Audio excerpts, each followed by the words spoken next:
Halo teman-teman, selamat pagi, siang, atau malam. Selamat datang kembali di kelas Introduction to Financial Accounting. Dan tanpa terasa kita sudah sampai di sesi terakhir ya, di sesi ke-14 sebelum kita UAS.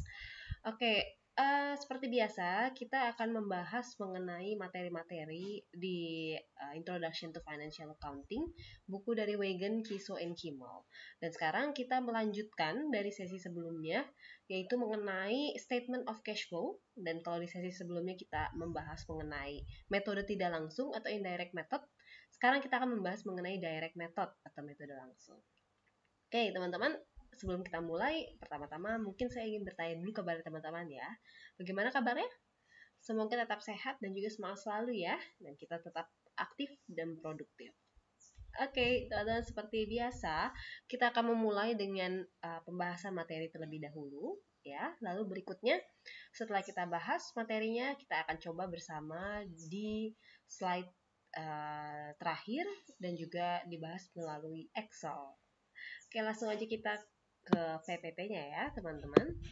Nah, ini sama di chapter 13 di Wagen Kiso Kimmel, dan kita sampai ke metode langsung.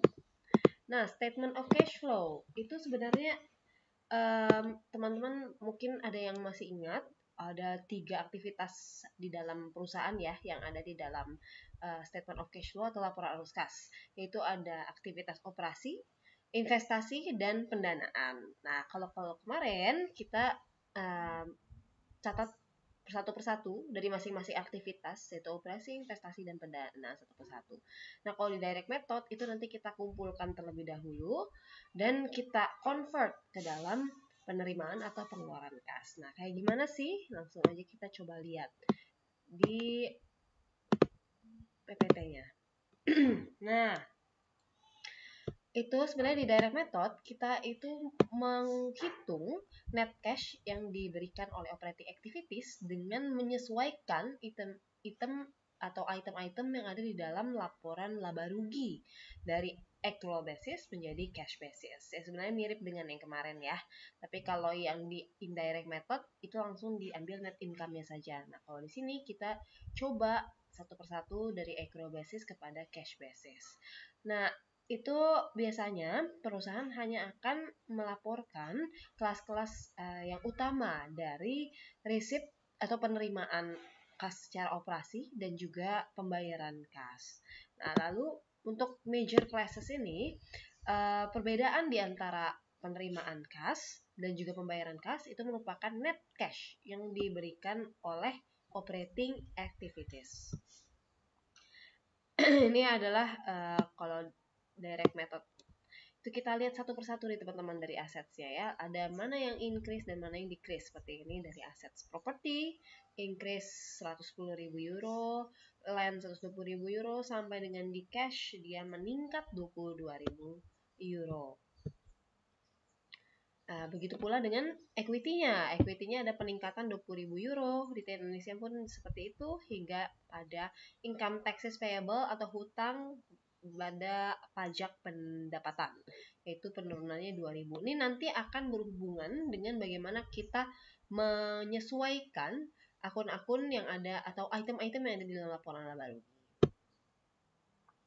Nah, ini sales revenue-nya ya, 507.000, lalu ada operating expense, ada cost of goods sold, depreciation expense, sampai dengan pengeluaran atau biaya untuk pajak pendapatan. Lalu diperoleh ada depreciation expense-nya 6.000 euro untuk building. Ini seperti biasanya kalau di dalam soal itu selain laba rugi dan juga neraca akan disampaikan juga additional information yang nantinya akan berpengaruh terhadap pembuatan laporan arus kas. Ini contohnya. Step pertama itu kita harus menentukan terlebih dahulu net cash yang diberikan atau digunakan dalam aktivitas operasi dengan mengconvert laba rugi dari accrual basis menjadi cash basis. Gimana sih caranya? Ya berarti disimplifikasi dan juga dikumpulkan bagian dari aktivitas operasi melalui perbedaan antara penerimaan dari cash dan juga pembayaran secara cash. Nah, ini biasanya perusahaan seharusnya mengurangi pembayaran kas dari cash receipts karena itu untuk memperoleh net cash-nya ya. Jadi harus dikurangi terlebih dahulu pengeluaran kas yang terjadi dengan penerimaan kasnya karena nanti akan diperoleh uh, net cash provided by operating activities. Nah, cara yang efisien itu bagaimana sih? Kita menganalisa terlebih dahulu item-item yang dilaporkan di dalam laba rugi. Jadi mengetahui di manakah dia di listed atau didaftarkan. Ini ya, ada cash receipt dari penjualan barang dan juga pemberian jasa kepada customer dan juga receipts dari interest atau bunga dan juga dividen. Ya, berdasarkan dari apa? Kalau bunga berarti kalau kita memberikan pinjaman dan kalau dividen berarti kalau kita melakukan investasi atau membeli investasi. Ini harus dikurangi dulu dengan pembayaran kas yaitu kepada supplier, kepada karyawan, untuk biaya operasional, untuk bunga dan juga untuk pajak. Lalu baru kita bisa memperoleh bagaimana sih sebenarnya net cash yang diberikan atau yang diperoleh dari aktivitas operasi. Itu kalau misalnya positif ya. Tapi kalau negatif berarti artinya net cash yang digunakan untuk operating activities. Nah, nanti mungkin step-step lebih rincinya akan kita coba lakukan di dalam pembahasan exercise ya, teman-teman. Ya, berikutnya di step kedua, ya berarti kita langsung saja listing cash flow di dalam operating activities, yaitu cash receipts from customers, dikurangi dengan cash payments tadi ya, untuk supplier, untuk biaya operasional, untuk pajak pendapatan, dan juga untuk biaya bunga. Lalu untuk cash flow from investing ini sama dengan yang di indirect method kemarin, yaitu kita listing satu persatu yang berhubungan dengan aktivitas investasi, yaitu biasanya sih untuk terkait dengan perolehan atau penjualan dari aset tetap. Ya, aset tetap itu PPE, property, plant, and equipment. Seperti ini, kalau ada pembelian gedung, pembelian equipment, atau penjualan aset tetap, maka ini akan masuknya ke dalam investing activities. Nah, ini dapatnya dari mana? Sama dengan yang indirect method kemarin, dapatnya itu bisa dari additional information atau dari perubahan investasi jangka panjang atau dari perubahan jumlah aset tetap yang tertera di dalam neraca. Nah, ini net cash kalau misalnya negatif berarti used by investing. Nah, kalau misalnya dia positif berarti provided by investing activities. Dan yang terakhir adalah cash flow dari financing activities. Itu berkaitan dengan pendanaan ya teman-teman. Biasanya itu terkait dengan penerbitan saham biasa atau pembayaran dividen. Lalu ini berarti kalau negatif used, kalau positif berarti provided. Nanti diperoleh net increase in cash, atau kalau misalnya positif jumlahnya yang ditambahkan dari operational, investing, dan financing activities maka menjadi net increase, tapi kalau misalnya negatif berarti menjadi net decrease. Nah, ini ditambahkan dengan cash at beginning of period, diperoleh cash at end of period.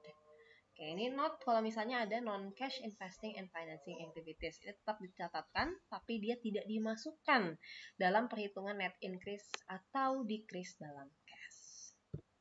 Jadi perbedaannya hanya pada saat cash flow from operating activities ya teman-teman. Selain itu masih sama. Oke, step ketiga ya berarti kita menghitung berapa net change in cash-nya. Dimana sama dengan ketika indirect method, yang kita lihat adalah dua hal ini ya. Cash di saat akhir 2020 dan cash akhir tahun sebelumnya. Kenapa? Karena akhir di tahun sebelumnya akan menjadi cash at beginning of period. Sedangkan akhir di tahun yang dianalisa laporan arus kasnya itu akan menjadi cash at end of period. Kalau misalnya sudah sama end of period dengan cash yang ada di neraca keuangan, maka artinya sudah benar pembuatan atau penyusunan laporan arus kasnya.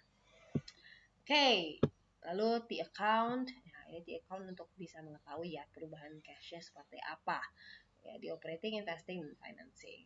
Tapi ini cara yang lebih simple, tapi untuk materi kali ini kita menggunakan direct method yang metode pertama ya, tidak menggunakan T account approach. approach. Oke, langsung saja ini adalah exercise-nya yang akan kita bahas bersama. Ini ada di problem 13.7a di buku Weigen Kiso Kimal. Oke. Langsung aja kita pindah ke Excel ya. Nah, kita sudah ke Excel dan sekarang kita coba lihat terlebih dahulu data-data yang kita punya apa aja sih. Pertama tentunya kita punya neraca, yaitu asset, equity, and liabilities. Ini bisa dilihat ya teman-teman ya. Ada yang bertambah dan ada yang berkurang. Equipment-nya di sini bisa terlihat berkurang ya, dari 78.000 franc menjadi 60.000 franc.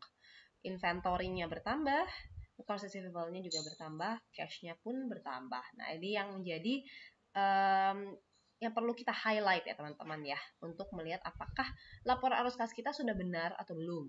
Yaitu nanti harusnya ini adanya net increase in cash ya, karena ada penambahan dari akhir tahun 2016 ke akhir tahun 2017. Dan nantinya cash at ending of periodnya harusnya 37.000 franc. Equity-nya bertambah, retail Indonesia pun bertambah. Kalau misalnya di laba rugi seperti apa? Oh, ternyata kita memperoleh net income teman-teman, itu sebanyak 32.000 franc. Additional datanya ada biaya depresiasi 13.300 franc. Kenapa di sini? Karena ternyata di dalam laba ruginya tidak disertakan. Jadi adanya di additional data. Lalu ada dividen yang dibayarkan sebanyak 20.000 franc dan equipment-nya terjual senilai 9.700 franc. Nah, padahal biayanya itu 18.000 franc dan mempunyai accumulated depreciation 8.300 franc. Oke, yang perlu kita lakukan apa? Yang perlu kita lakukan adalah mempersiapkan statement of cash flow menggunakan direct method. Nah, kalau menggunakan direct method, langkah pertama itu adalah kita list terlebih dahulu atau menghitung terlebih dahulu hal-hal ini teman-teman. Ada 4 hal yang perlu kita perhitungkan, yaitu sebenarnya adalah cash receipt ataupun cash payment ya. Seperti yang pertama adalah cash receipt from customer. Caranya itu adalah menambahkan antara mengurangi ya sales dengan kalau misalnya ada peningkatan di piutang berarti dikurangi. Tapi kalau ada penurunan di piutang maka akan ditambah. Nah, kalau di soal ini piutangnya itu piutang account receivable ya bertambah ya. Berarti artinya ini akan mengurangi sales. Mengapa demikian? Karena artinya ada penambahan jumlah pendapatan yang diperolehnya dari piutang, bukan dari cash, seperti itu. Nah, jadi salesnya adalah 242.000 dikurangi dengan account receivable-nya penambahannya adalah 19.000. Jadinya 223.000. Oke, lanjut adalah kita menghitung pembayaran kepada supplier. Pembayaran kepada supplier itu hal yang perlu kita lihat adalah COGS atau cost of goods sold. Lalu inventory. Nah, kalau misalnya meningkat inventory-nya, maka dia akan menambah COGS untuk menjadi cost of purchase. Tapi kalau menurun, maka dia akan mengurangi COGS. Nah, COGS-nya di sini ada 175.000 franc. Inventory-nya bertambah ya, 10.000 franc. Jadi dia menambah COGS. Makanya menjadi cost of purchases 185.000 franc. Kemudian, untuk memperoleh pembayaran kepada supplier, kita harus melihat account payable atau hutang jangka pendeknya.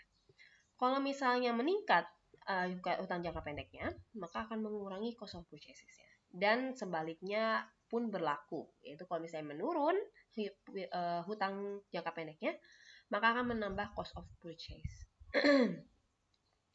Dan akhirnya setelah kita lihat, ternyata dari tahun 2016 ke 2017 bertambah ya, sebanyak 14.000 franc.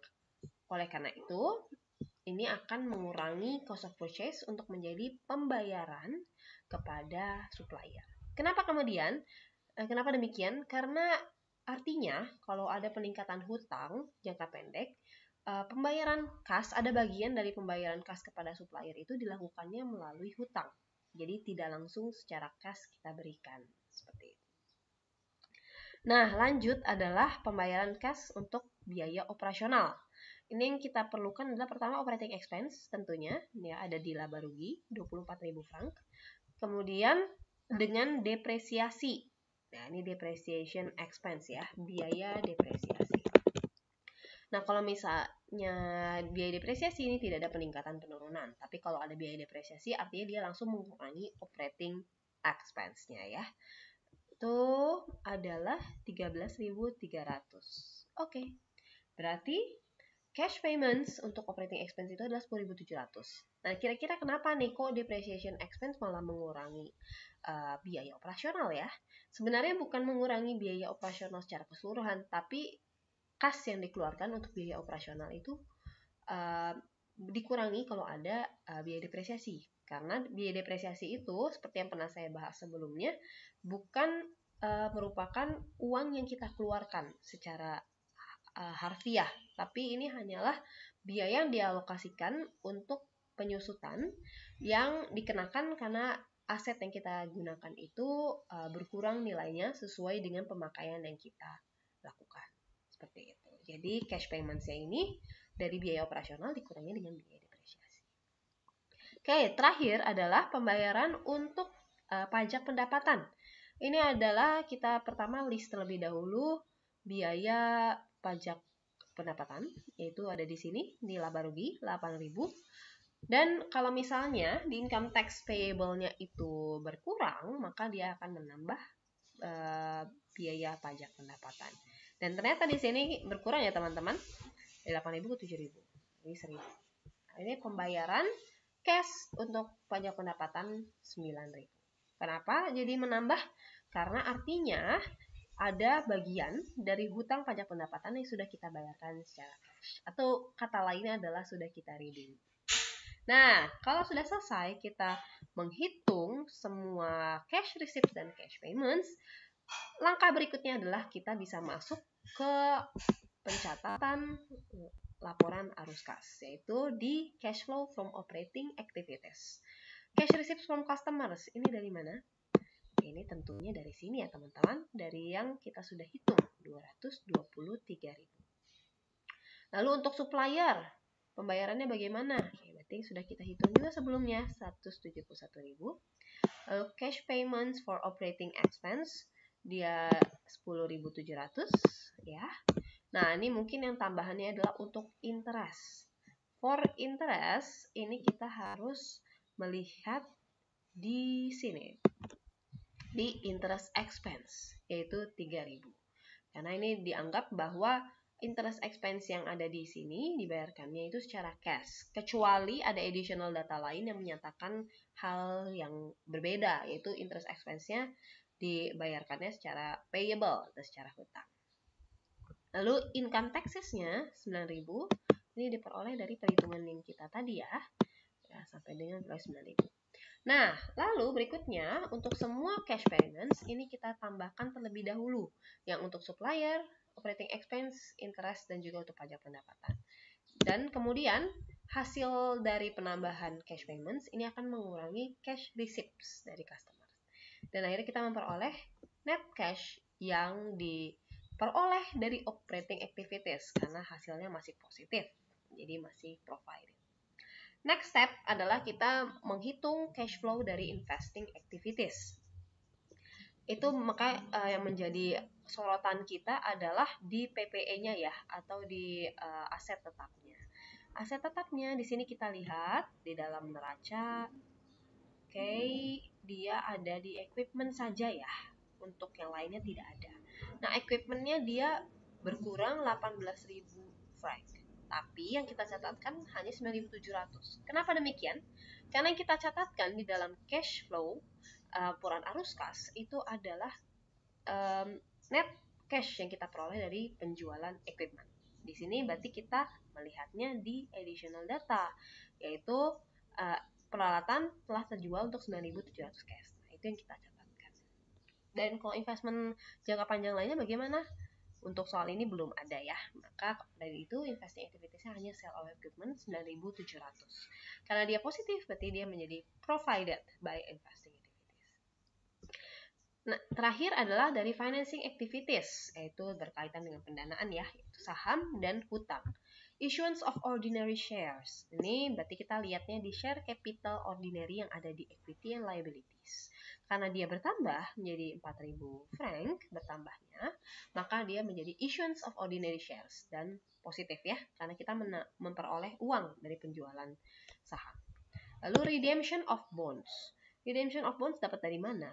Kalau redemption of bonds, ini berarti kita lihatnya di bonds payable, teman-teman. Bonds payable-nya kan berkurang dari 33.000 menjadi 27.000. Artinya, secara face value-nya, itu ada bagian dari hutang obligasi kita yang sudah kita redeem atau yang sudah kita bayar. 6.000 minus ya, karena kan ada kas yang kita keluarkan. Lalu payment of dividends. Nah, ini dapatnya dari additional data, yaitu yang di nomor 2. Dividends declared and paid 20.000. Dan dia minus karena kita membayar dividen. Lanjut adalah kita tambahkan saja yang ada di dalam financing activities. Dan hasilnya ternyata minus. Oleh karena itu menjadi net cash used by financing activities.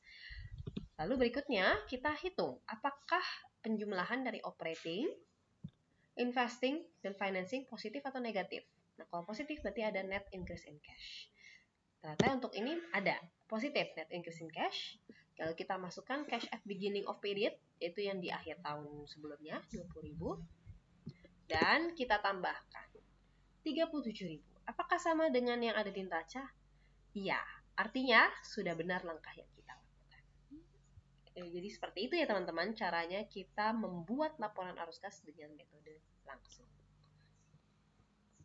Baik, jadi tadi kita sudah coba bareng-bareng gimana sih caranya melakukan penyusunan laporan arus kas secara metode langsung. Nah, berikutnya saya ingin teman-teman coba untuk di yang soal ini, problem 13.7b, yaitu untuk Rocastal, ya, perusahaan Rocastal. Ini ada seperti sama dengan yang sebelumnya kita telah bahas, ada neraca, lalu ada apa lagi ini? Ada income statement dan juga ada additional data. Dan sama yang diminta adalah membuat laporan arus kas dengan metode langsung. Lalu berikutnya teman-teman bisa langsung unggah saja tas yang sudah dilakukan untuk minggu ini. Ini tas terakhir ya teman-teman untuk semester kali ini. Dan jangan lupa untuk unduh juga yang ada di dalam portal, materi yang telah saya berikan, dan komen juga di dalam forum. Baik teman-teman, demikian yang bisa saya sharing untuk hari ini. Dan artinya secara resmi saya menutup kelas kita untuk semester ini, kelas Financial Accounting. Terima kasih banyak atas perhatian dan juga atensi yang teman-teman berikan, effort yang teman-teman berikan, saya sangat mengapresiasinya. Semoga nantinya apa yang saya berikan ini bisa bermanfaat untuk teman-teman, ya mungkin di dalam bisnis teman-teman atau ketika teman-teman bekerja nantinya. Jangan lupa untuk tetap semangat dan untuk belajar ya teman-teman ya, dan kalian bisa menghubungi saya kapanpun untuk membahas mengenai kesulitan-kesulitan di dalam akademik atau mungkin di dalam bisnisnya, itu juga bisa disampaikan ke saya. Akhir kata, terima kasih banyak sekali lagi saya ucapkan semoga kita semuanya sukses selalu, sehat dan juga bahagia, semangat, dan terima kasih. Sampai jumpa di materi atau kuliah lainnya, dan wassalamualaikum warahmatullahi wabarakatuh.